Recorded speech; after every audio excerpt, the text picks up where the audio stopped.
Hello everyone. Let's talk about the kinematics of a differential drive robot today. So I'm going to start off with drawing my robot in the world frame. So here I have my x-axis. Here I have my y-axis. I'm going to draw the robot, our differential drive robot here.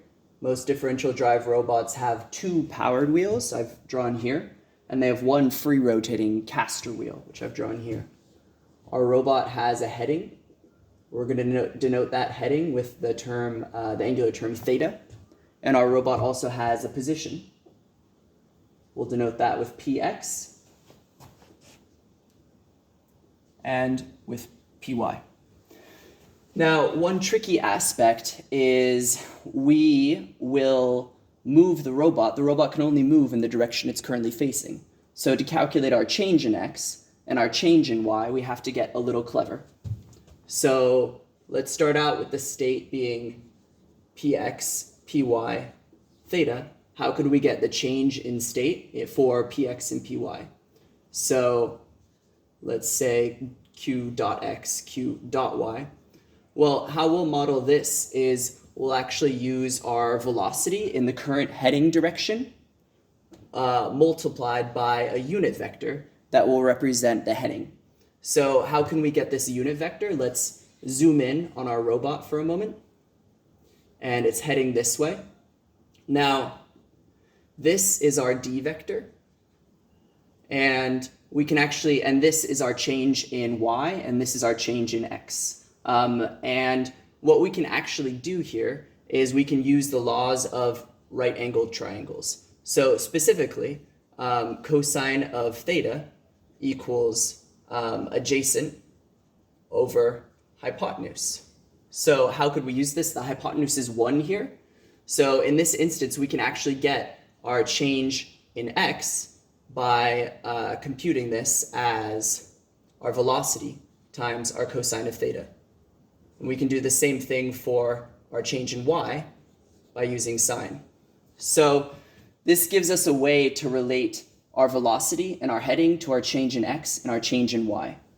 Now for this system, we'll use a control input of capital alpha to denote linear acceleration, and we'll use lowercase alpha to denote angular acceleration.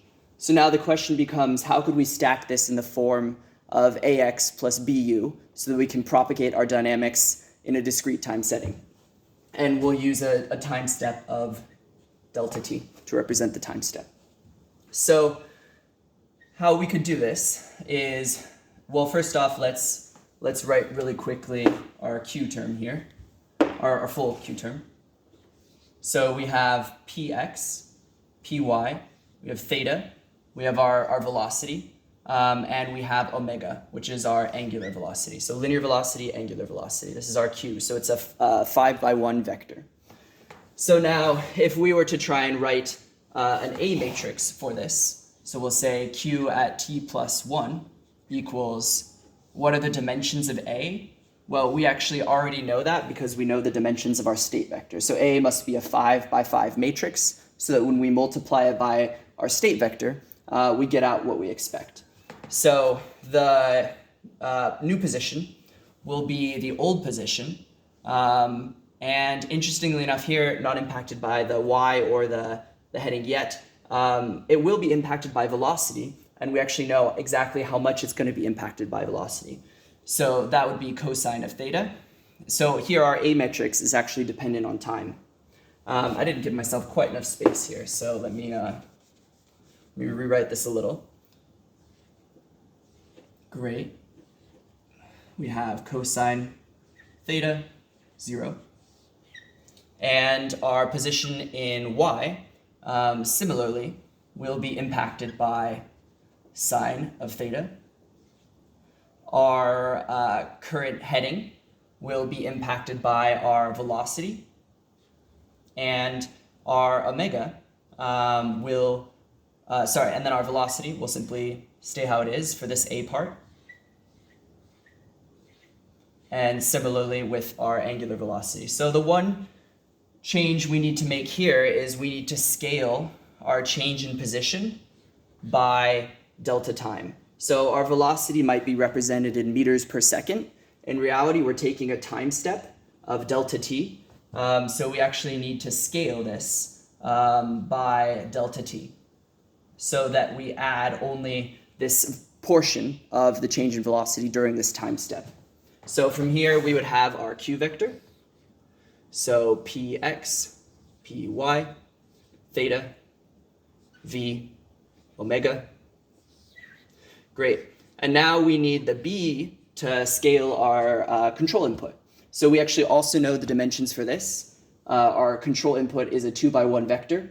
Therefore, our b matrix needs to be a 5x2 vector so that we can add it to the output of this matrix multiplication.